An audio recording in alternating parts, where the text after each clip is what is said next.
Hello friends, welcome to my YouTube channel. In this video today I am taking the chapter Simple Equations for grade 7 for those who are following CBSE syllabus. And don't forget to like, share and subscribe my video. And if you want me to take any particular chapter, please mention that too in the comment section. And if you like my video or you have some suggestion to give, mention that too in the comment section. So let's begin with the first exercise in your textbook. It is exercise 4.1. You will get it in the page number 81 to 82. 81 to 82 you will get the same exercise 4.1. Please keep your textbooks open so that when I'm not going to write the questions, so when I read the questions out, you please check it from your textbook. First question, complete the last column of the table. That is your first question. Now this question is not very important and these type of questions will most probably not come for your exam, but I am explaining this because how to solve this or how to find out the value in this question is required for you. You should know it for your further questions. So let's begin. Complete the last column of the table. Now in the first column you are given equations, in the second column you are given values, and in the third column, that is what we have to fill. We have to write yes or no. For what? Whether the equation is satisfied or not. So first I begin with the first one, that is x plus 3 is equal to 0. Right? This is the equation given. This is given in the equation column. Okay. Now there is another column called value, and then where you will give yes or no. Right? This is how you have your in your textbook. Now what is the value given? What is the value given? X is equal to 3. Right? 3 is what is given for x. Now look at the equation. X plus 3 is equal to 0. Now when x is 3, when the value for x is 3, now what does it mean? If x is 3, 3 plus 3 is how much? 6, right? X plus 3 means if this is 3, 3 plus 3 how much? 6, right? But here in right hand side you have 0. But the answer we get when we give 3 for x is 6. Are they equal? No. That means this value does not satisfy this equation. Your answer will be no. This is how you have to fill the columns for this table. Now what is the second question here? Let's look at the second question. X plus 3 is equal to 0 when x is 0. Same equation is being followed for the second one also. Second question gives the same. X plus 3 is equal to 0. But here the x value is 0. Now let's give this value here. 0, yeah, 0 plus 3. Right? 0 plus 3 is equal to 0.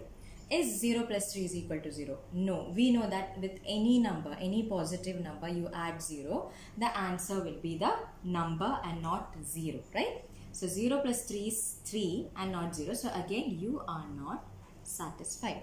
This is how you will be filling all the columns, and I am not going to explain all the columns because till up to 5th question you have similar questions.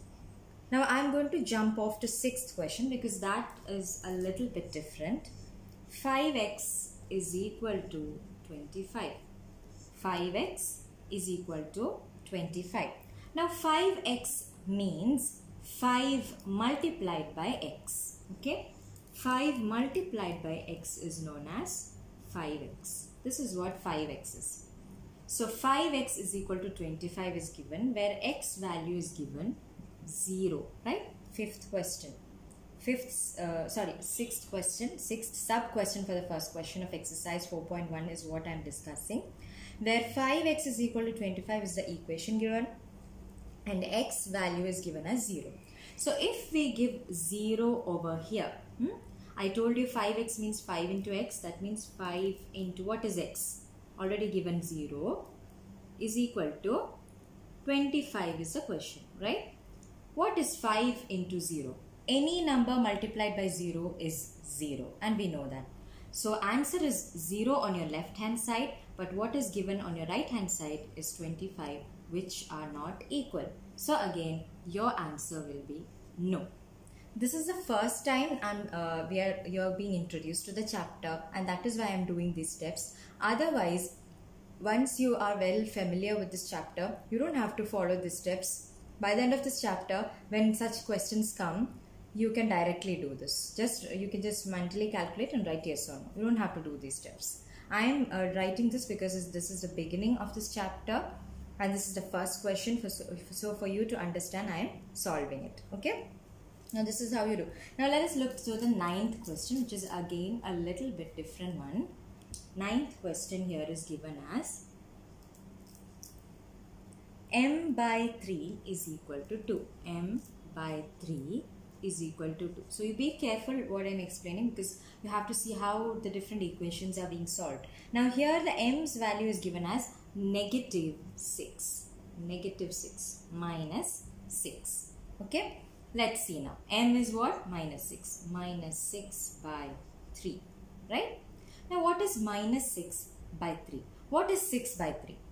2. Right? We all know 3 2s are 6. Right? 3 1s are 3. 3 2s are 6. Right? So minus 2 is what you get as the answer when you solve m by 3. So what you got? Minus 2 is your left hand side, but your right hand side is only 2. That is positive 2. When there is no sign, it means it is positive. A negative and a positive numbers are never equal, so it is not equal. Your answer is not satisfied. Okay, it's not that all of them will be not satisfied. You have to solve them and check, which I have skipped. There might be yes for them, okay, as answer. So you have to remember, negative numbers and positive numbers are not same at all. We know even in a number line, when we give 0 here and we write positive and negative numbers, they are two different sides of 0.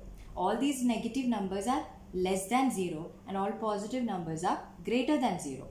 So there is a difference between minus 2 and positive 2, plus 2, or minus 3 and plus 3, or any two different numbers which are negative and positive. Now this is how we solve the first question from exercise 4.1. I hope I am clear. Now let's move on to the second question. Okay, second question is, check whether the value given in the brackets is a solution to the given equation or not. This is a similar type of question where value is being given, equation is also given. We just need to see if left hand side is equal to right hand side. So this is a similar question, and I'm not going to explain all of them because starting are very similar questions and easy ones. So let's begin with the second question, sub question D. Let's take the sub question D. Okay. 4p minus 3. 4p minus 3 is equal to 13 is the given equation.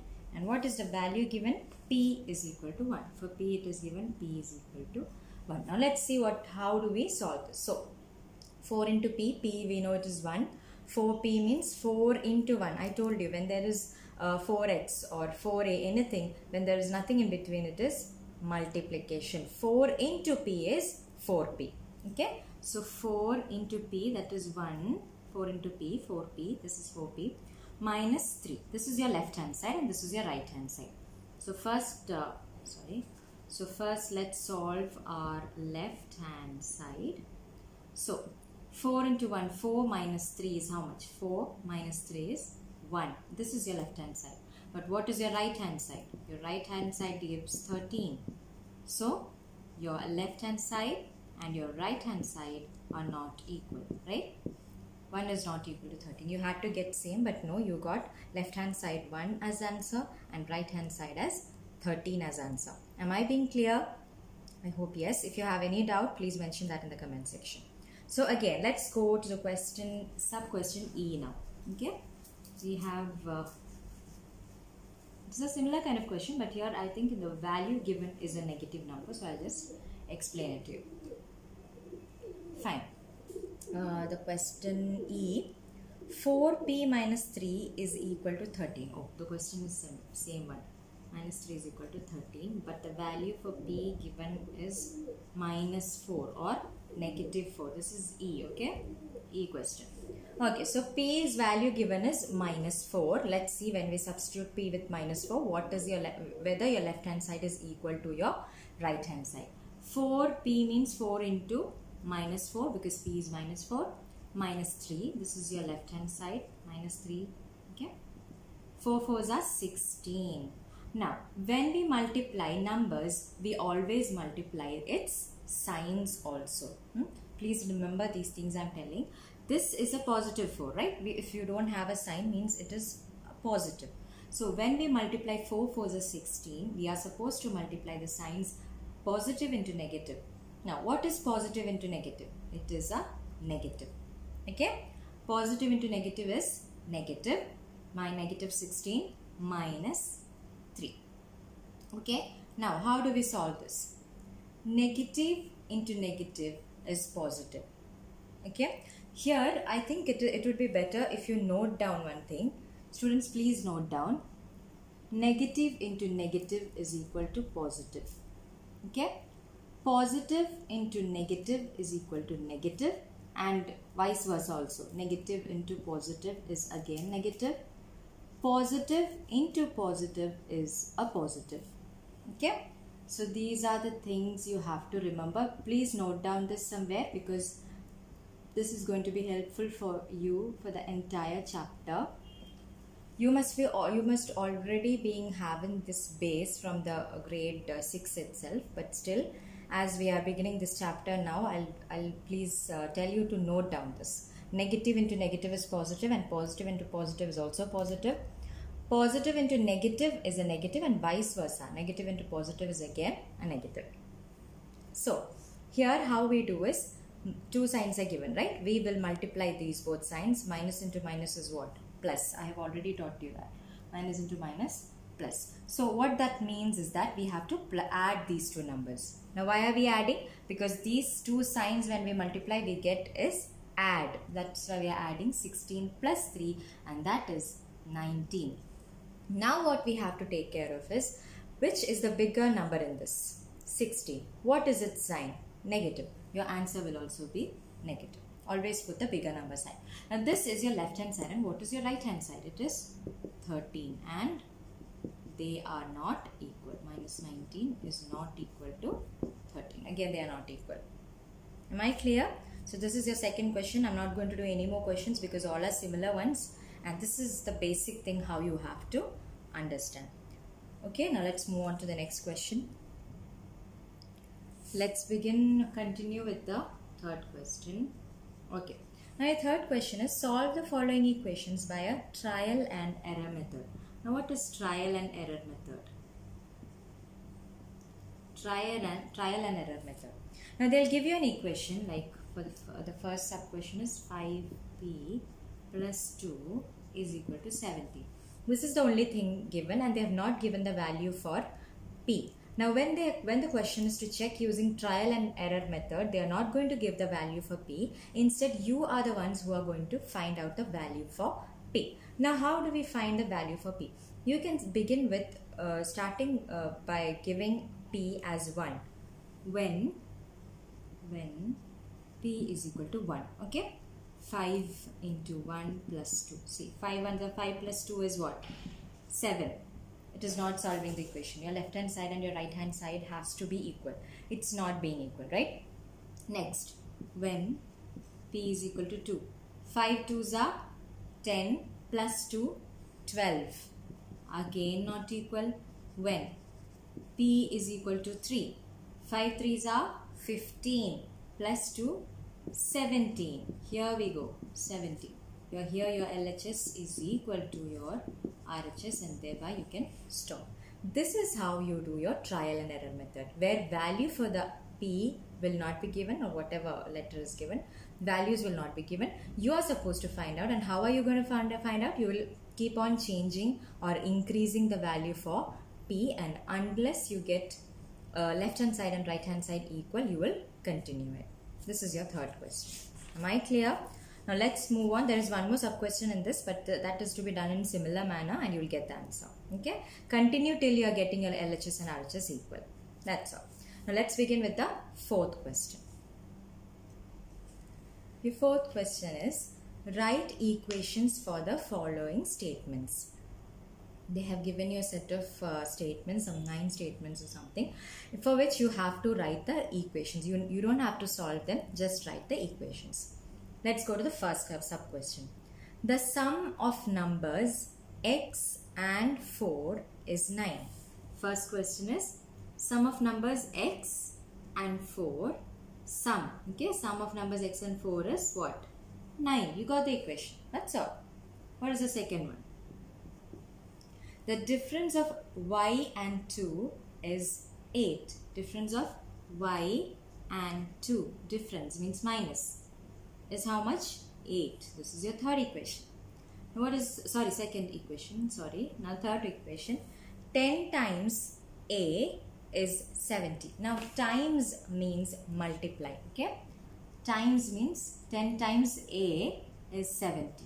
That is 10 into a is what? 10a. I have explained this earlier, right? 10 into a is 10a is 70. This is your third equation.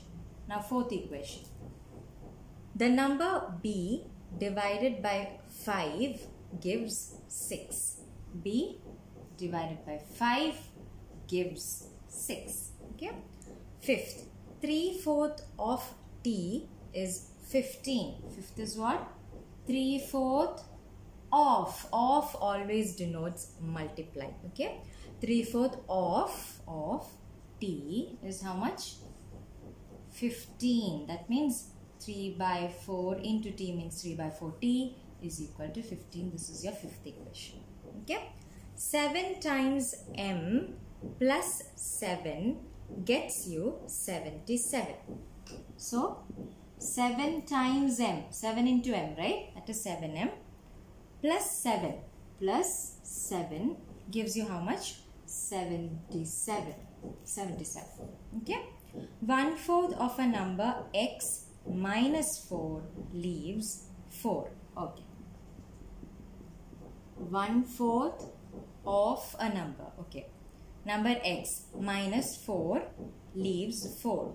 1/4 of a number x of number of, I told you multiply, so into x, that is 1 by 4x.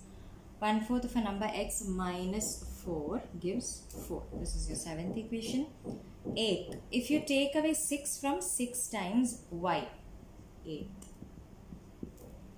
In subtraction, we know whenever there is a number like subtract 7 from 10, we always take 10 first, right? The number after from. Yeah, we always take the number after from because we are supposed to subtract from that number. So that number comes first. Similarly, if you take away 6 from 6 times y means first will come 6 times y, that is 6y. And then you have to subtract minus 6. You get answer 60. Last sub question 9. If you add 3 to 1/3 of z, you get 30. To 1/3 of z. To 1/3 of z, what you are adding? 3. To 1/3 of z, we are adding 3 and we get the answer 30. That's all. You just have to write the equation. You don't have to solve them. Okay? Okay, let's move on to the next question. Next is your fifth question. Now your fifth question is opposite to what we did in fourth question. Here they are giving you the equations and you are supposed to write the statement. Like the first one given is p plus 4. This is for your fifth question. Okay. P plus 4 is equal to 50. Now how do we write this? Just like we saw earlier. Sum of p and 4 gives 15 or is 15. You can write it anyway. Okay. Next you can look in your textbook. Fifth question is m minus 7 is equal to 3. Right? So how do we write? You can write it difference between m and 7 gives 3. Either you can write it like that, or taking away 7 from m gives 3. From m gives 3. So m will come first. M minus 7. Right? After from whatever is there, we'll take it that first. Then third is 2m is equal to 7. 2 times m. Right? Multiplication I've always said it is times. Next is m by 5 is equal to 3. M by 5 is equal to 3. How do we write it in a statement? We can write it 1/5 of m is 3. See, this is a bit confusing. M by 5 is equal to 3. How do we write this? you can either write it in this way also. The number m divided by 5 gives 3. I think that is more easy. Or you can also write it as 1/5 of m is 3. 1/5 of m is 3. I'll explain it here. 1/5 of m. What is 1/5 of m? M into 1, m by 5. But this will be a little more confusing. So this, I think it is more easier to write that a number m divided by 5 gives 3. That is more easier. Okay. So this is the same thing. I don't have to explain it further, right? What we saw in fourth question, you have to write the opposite of that here. That's all. And this type of questions are very fourth question is an important question, but fifth question, to write it as a statement comes very rarely. Okay. Now sixth question. Set up an equation in the following cases. So now they are going to give us following cases just like word problems or something, but we don't have to solve. We have to just write the equation. Let's see that. So first sub question for the sixth question is, Irfan says that he has 7 marbles, more than 5 times the marbles Parmeet has. Irfan has 37 marbles. So total Irfan has how much? 37 marbles in total, and he is saying that he has 7 more than 5 times what Parmeet is having. Parmeet has. Okay? This is what Irfan is saying. Now, how much does Parmeet have? First, we need to know that so that we understand how much actually Irfan is having. Right? How much more Irfan is having. For that, we need to know how much Parmeet is having. Now, since what is the number for Parmeet's quantity of marbles that Parmeet has, we don't know. We are going to take it as X or A or B, M, N, any alphabet we can take. Okay? I'm going to take it as X. So, let Parmeet have X number of marbles. Okay? Okay? X number of marbles. So, how much does Irfan have? Let's write it in the equation. 7 more than 5 times. Times is what? Multiply. 5 times what? Parmeet has. Parmeet has how much? X, right? 5 times X. 5 times X is how much? 5 into X. That is 5X. And this is your new equation. That's all. Very easy. You can either write it as 5X plus 7 or 7 plus 5X. In case of addition, this is not going to be an issue. You can write it either way. And what is the answer? What is the answer for this? 37. They have already told you that total is 37. You got the entire equation. Okay? Am I clear? Okay. Let's move on to the second sub question.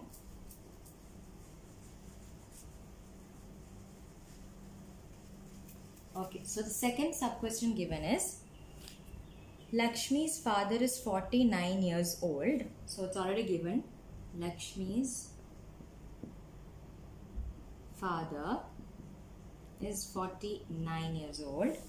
He is 4 years older than 3 times Lakshmi's age. This is the same thing. 4 years older than 3 times Lakshmi's age. Now Lakshmi's age we don't know, right? Again, let's take let Lakshmi's age be X. So it will be what? 4 years older than means add, okay? 3 times, just like earlier we saw, is equal to what? 49. This is your second equation. It's very easy, right? That's all. Now what is the next one? The teacher tells the class that the highest marks obtained by a student in her class is twice the lowest mark plus 7. Highest score is 87. So highest score is already given, 87. And the teacher tells the class that highest marks obtained by a student in her class is twice the lowest mark plus 7. So here what will we take? This is for the third sub question and sixth question. Let lowest mark be X.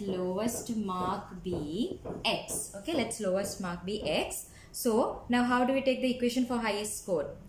Twice the lowest mark plus 7. Twice lowest marks is how much? X. Twice or 2 times. 2 times or twice are same. So we are going to multiply 2 into X plus 7 gives what is the highest mark? 87. Now this is your new equation. Okay, this is how we do this, and that's all. And fourth one is also a similar one. I'll just explain it if you want. In an isosceles triangle. Now, what is an isosceles triangle? We know two sides are equal and one side will be different. Vertex angle is twice either base angle. Okay, so the vertex angle is twice the either base angle. What is here? Suppose this is a triangle, and they're saying is that twice either base angle means what? Wait, remember that the sum of the angles of a triangle is 180 degree. Yes, we all know, we know this angle sum property. What is angle sum property? That is, sum of angles of a triangle is 180. Now they are telling that either of the vertex, this is the vertex they are mentioning, this is 2 times of what? Either base angles. Either base angles because both the base angles are same, because it is an isosceles triangle. In case of isosceles triangle, either two sides or two angles are same. So suppose if we take both the angles as B, this vertex is twice the either angles, that is 2B. 2 times B. Twice or 2 times. Understood? This is how we get. Now how do we get the equation for this? Angle sum property is what? Wait, I'll just drop this off. Okay, what is angle sum property? Sum of angles of a triangle is what? 180. So what is the angles of a triangle? One is 2B angle, next angle is B, and next angle is again B. What will be the answer? 180. Why? Angle sum property. Okay, this is how we got this. This is your equation for the fourth question. You understood how, right? It's an isosceles triangle, and either sides of, you can take any alphabet and your vertex will be twice that, and you write the equation. That's all. We are done with the exercise 4.1 here.